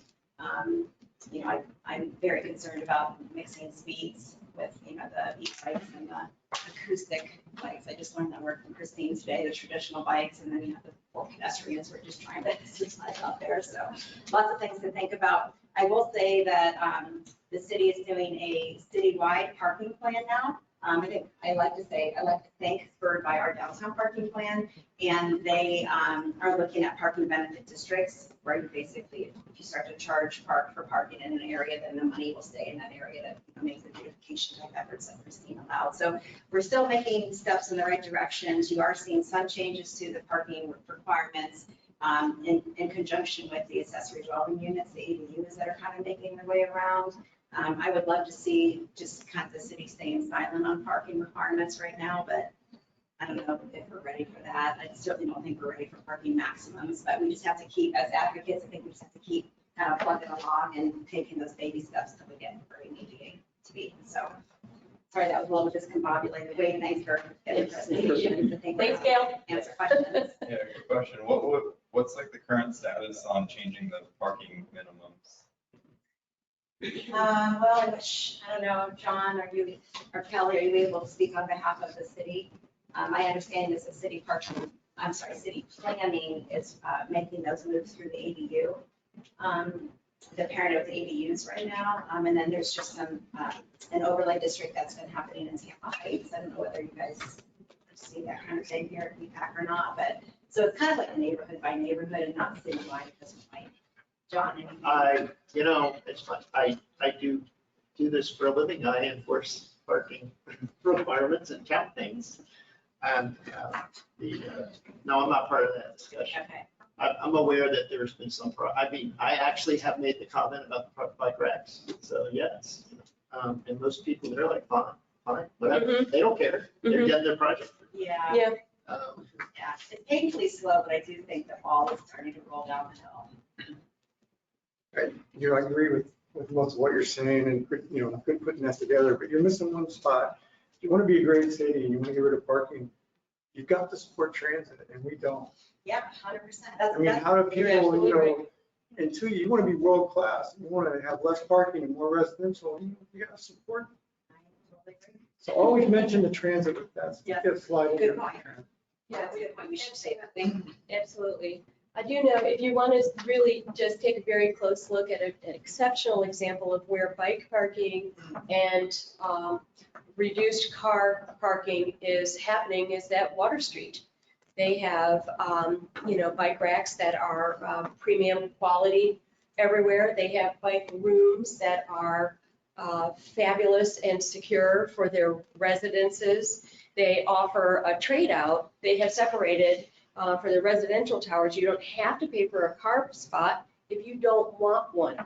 So, and they do charge for their bike parking, much, much lower, but it all makes more sense in that formula. So, And if I could add, they also built a parking garage that serves multiple needs. right. Which is the shared parking. We have failed miserably on that to date, other than water. Right. Just remember, like when you have to walk a few blocks to get to your car, you're passing shops and you are much more likely to spend some money locally. So it should not be our goal to bring everybody into a Lightning game and park them right at the arena or the closest possible spot and actually get rid of that potential for economic benefits that come from walking in your commercial area. Not a question, this is Katrina Corcoran, just a comment that we recently brought forward the city's updated mobility section to the Planning Commission, and it will be going in front of Tampa City Council next Thursday. And we do have new language there on parking and using parking and curb space to the highest and best use. We also have a policy and coordination with city staff that we developed that talks about the parking benefit district. So that That's language great. is in there. Of course, it's not as nitty gritty as the code, but Yeah, it's in the comp plans.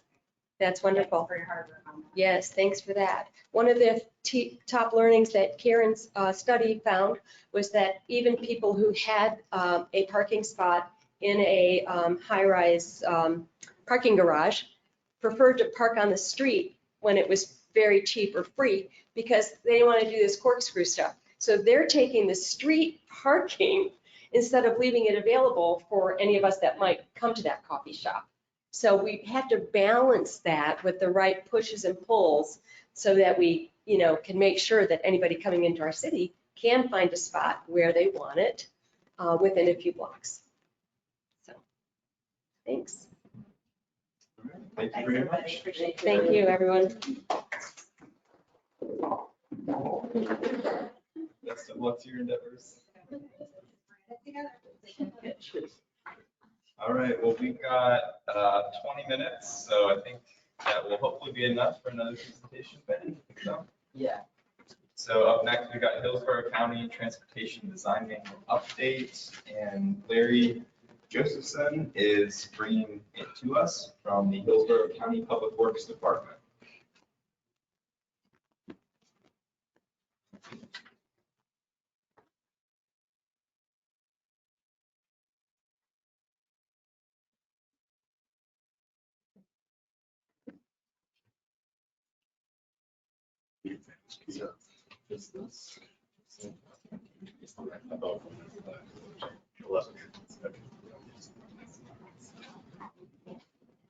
Hi, thanks for inviting me to present today. We've been working on this design manual for a little over 2 years, and it's going to be called the Hillsborough County Transportation Design Manual, known as HCTDM for short. What I'd like to do is give some acknowledgments to the committee that worked on this and put input into it for every other week for the last 2.5 years. Leland Dykes, the Technical Services Director, Mike Williams, County Engineer, Bob Campbell, Transportation Manager, Abigail Forrest, Safety and Mobility, myself, Glenn Morris, who handles all of our review plans, and our consultant, Burgess and Knight. So what's inside this manual? So this is not a comprehensive design manual. It doesn't cover everything because our adopted criteria is the FDOT design criteria. And so what this manual does is about 5 years ago, we started writing design bulletins to identify changes in our design from FDOT design. So in order to do that, and document that. We started creating this manual. Then we came up with some other things that we thought we could introduce in the manual. So just, it's not this comprehensive design manual that if you went to DOT, you pick out the FDM, Florida Department of Transportation Design Manual. We rely heavily on that. So there's part 1 and part 2. Part 1 is an introduction and of the manual, our adopted criteria and processes. One of the processes I'm going to talk about is safety analysis. Part 2 is our design guidelines. It has incorporated all our design bulletins. We've come up with new typical sections for the county. There's a speed management plan. This is a tool to guide people and guide engineers in designing of the roads to come up with ways to slow the traffic down. About 8 years ago, everything changed in roadway design, and I'll talk a little bit later about that. We have a speed management plan, which identifies techniques to help slow traffic down. I'm going to talk a little bit about context classification, because Hillsborough County adopted their own context classification, and it's different from DOT's classification. And then we have different design criteria that we identified through design bulletins, and that's how we document it. I'm going to give you a little bit about the project schedule right now. We've already sent the manual out for review one time. Yesterday, we sent it out for a second time after we received comments, and we identified changes to the manual. So if you wanted to comment on this manual, it's on our Hillsborough County Public Works Publications website. So it'll be out there for until the end of the first week of September, on September 8th. And you can go in, it tells you where to comment. There's a comment form that we have, typically like you see on any comment form on anybody requesting information. So that manual's out there now. If you want to comment on it, please feel free to do that. Our next step is to take those secondary comments, incorporate them if we think they need to be incorporated, or reject them. Then the manual will go into final publication for approval by the county engineer. And at the end of September, we'll hold workshops to present them in a format that'll be on a Teams or a go-to webinar, where we have a mailing list that we send out to everybody that signs up, and our consultants and other people within the county. So on that Hillsborough County Publications website, which I have connections to at the end of the this document, feel free to comment or sign in, attend a public workshop. So part 1 is our introduction in processes, and it identifies our adopted design standards and specifications, which I already mentioned were FDOT. That includes all the FDOT manuals that include drainage, bridges, landscaping, whatever comes under roadway. It has our goals for safety, context, and multimodal networks. Our plans, it also identifies our plans, processes. We have a website. If you type in on Google CIP project resources, it'll go right to our website. And there are several buttons on there for various items. We also have developed a multimodal safety analysis. I'll talk a little bit about that later. And then we also identify our plans, production, and submittal requirements. Specifically, we created a design criteria table. So when our consultants are working on plans, or anybody else that developers are working on plans, they have to submit this design criteria table that tells us what criteria they use, and our reviewers can judge if they use the right criteria. And for all our CIP projects, there's a typical section approval package that we just instituted where they have to submit the package and the county engineer has to sign off on that. We also have a process called design exception, design deviation memorandum. And this is where sometimes we can't meet the criteria. And we need to have a process to document that, to show that we acted in good conscience to provide the right criteria. But for some reasons, and a lot of times it's right away, we don't have the width to provide the necessary criteria. So I wanted to talk about this multimodal safety analysis that we developed. Typically, when we design a roadway, we look at the crashes. And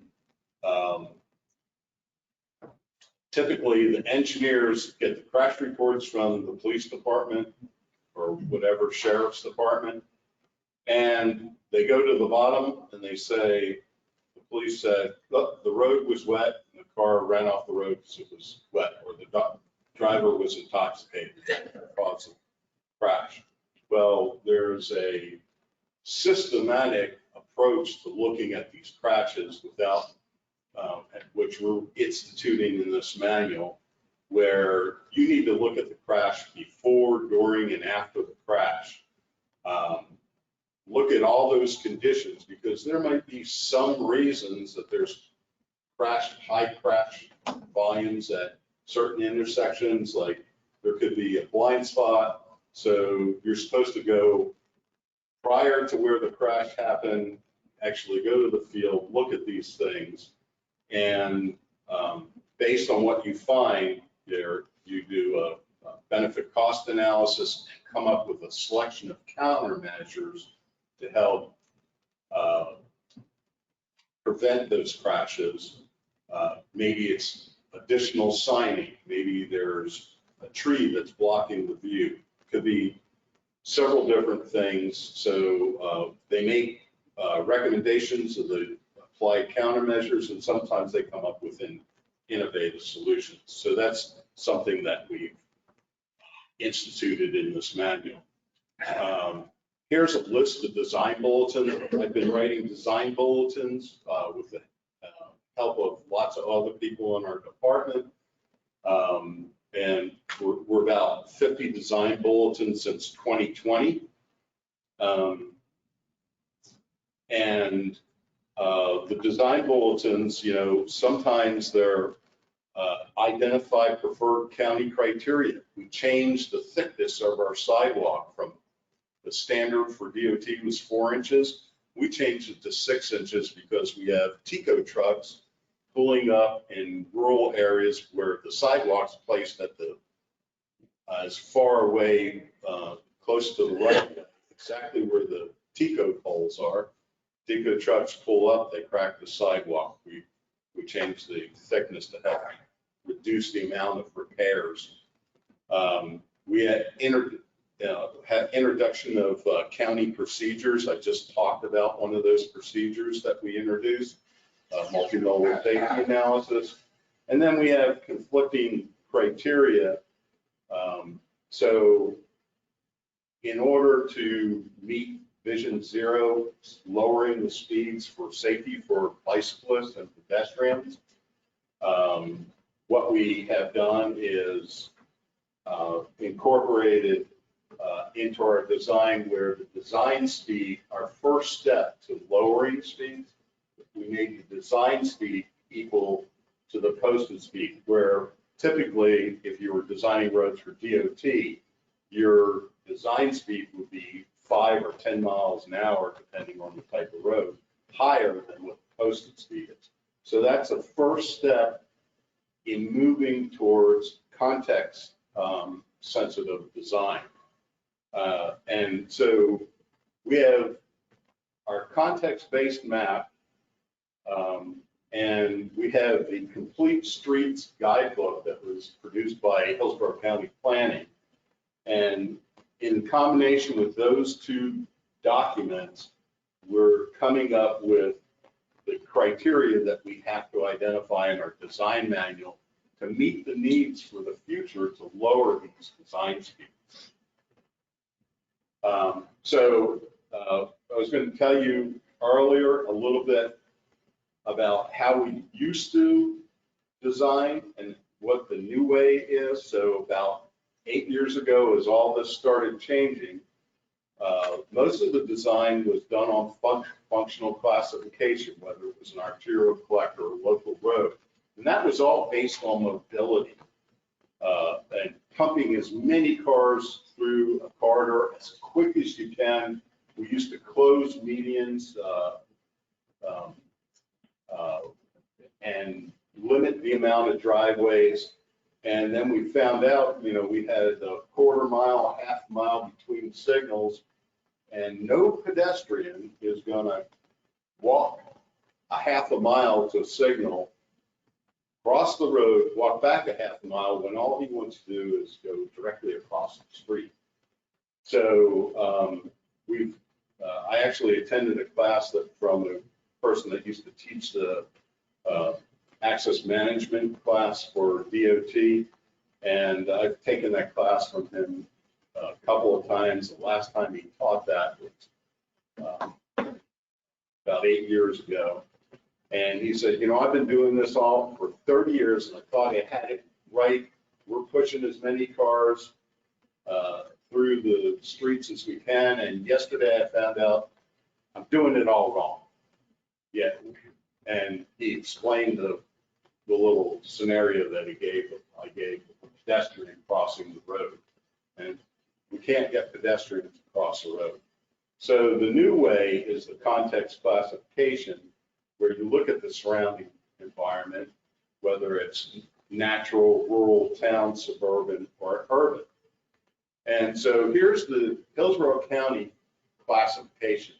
Hillsborough County only has 5 classifications, where DOT has 8. So we have combined C1 and C2, and you can't pull them apart in Hillsborough County classification. C1 was for natural areas, 10,000 acres of forest. And C2 were, 10,000 acres of farmlands. So DOT had C1 and C2. We combined those because we don't really have large areas of forest, but we do have some areas that are mainly rural farmland. So we just combined them into one called it C1 and C2. And so here's a comparison of the context classifications. And you can see I just talked about the C1 and C2. The only other difference is DOT had C2, which is a rural town, where that's a town in the middle of 10,000 acres of forest, but we don't have that. So we changed that to C3T, which was a suburban town, and that would be something like Wabama. The next 3 classifications are exactly like DOT. C3R, C3C, C34. But we don't have C5 or 6, which are urban center or urban core, because that's like downtown Tampa. And Hillsborough County doesn't own those type of corridors.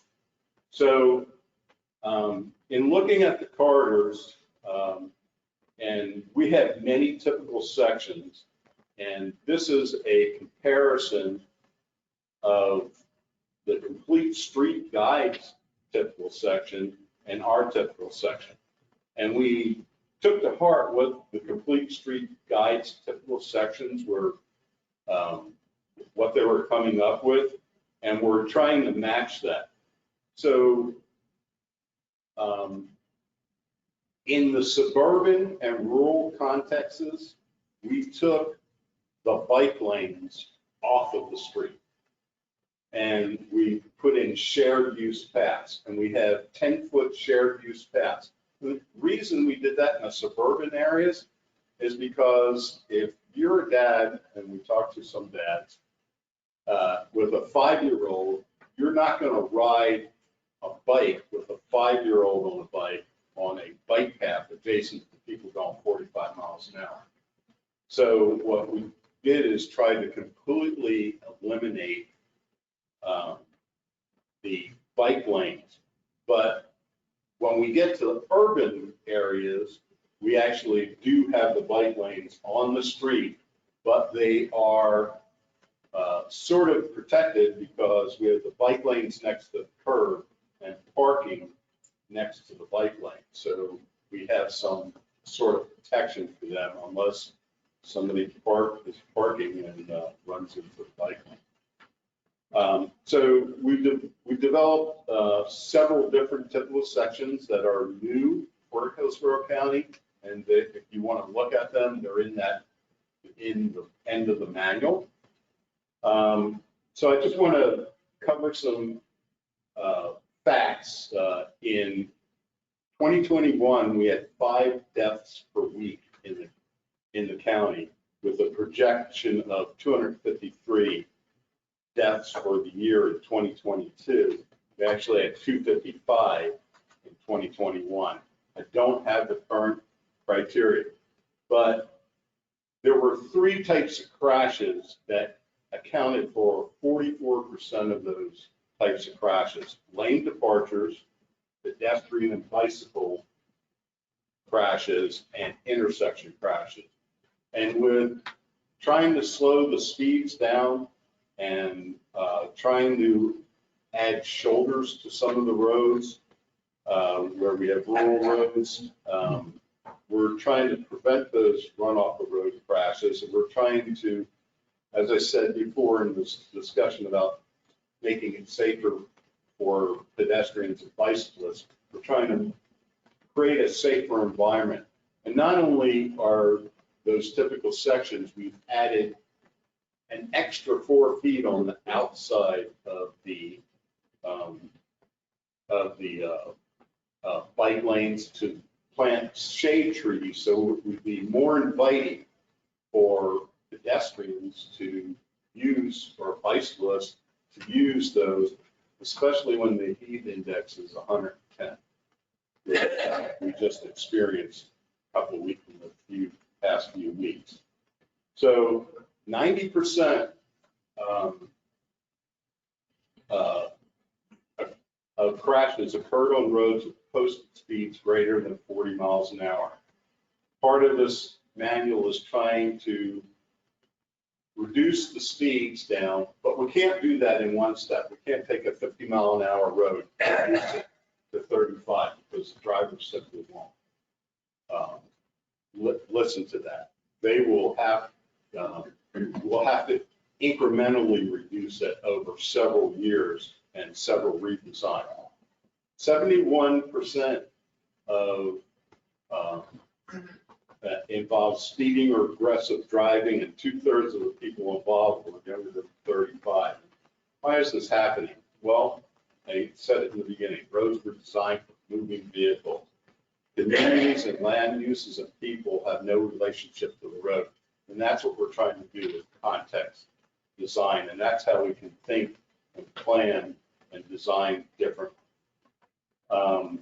So we have a section in here on speed management. These are techniques of how to slow cars down, either providing a roundabout or chicanes or raised crosswalks.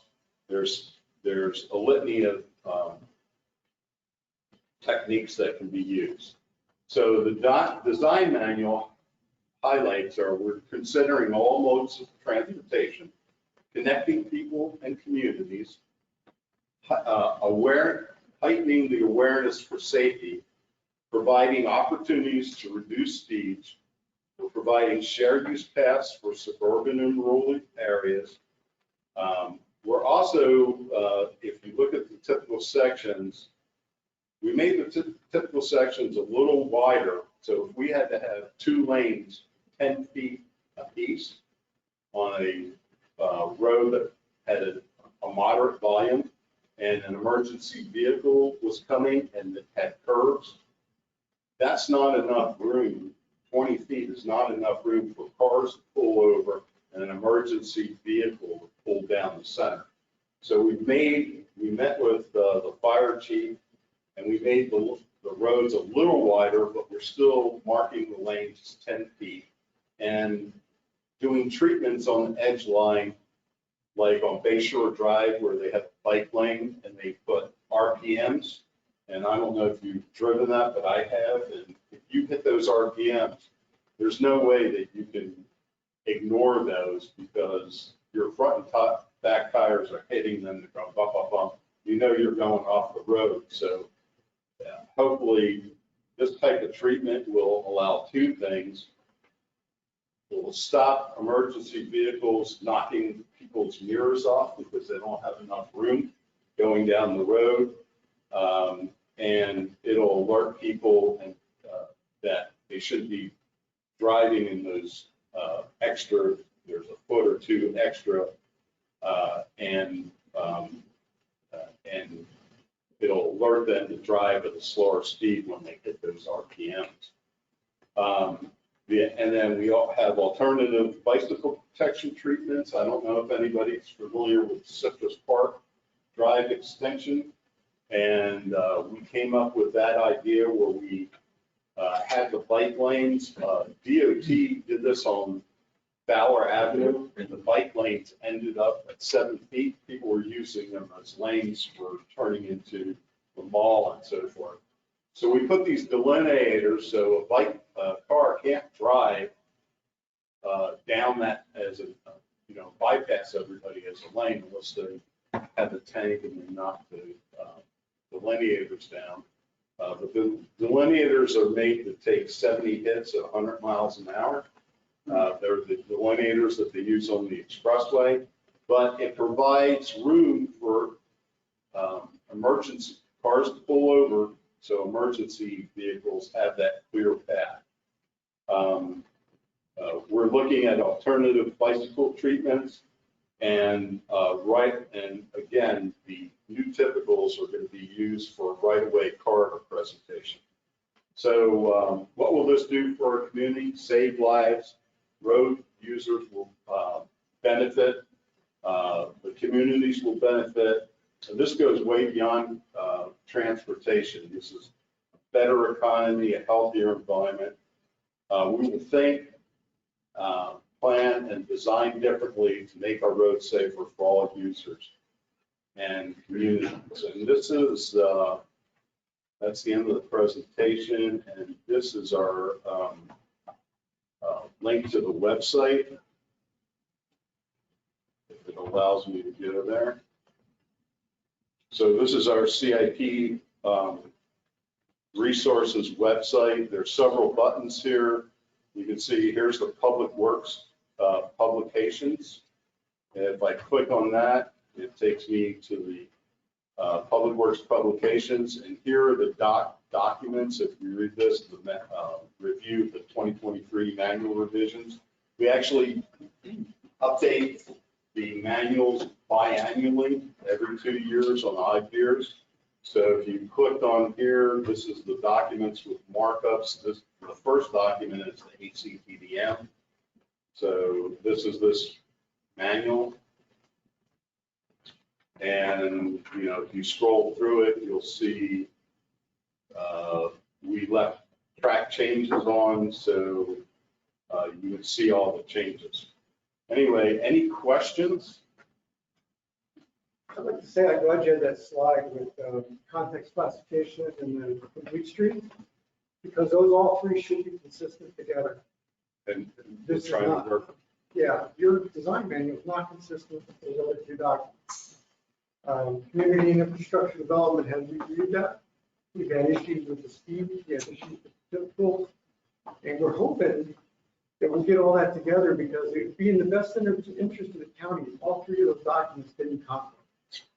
I think the manuals are in agreement with each other.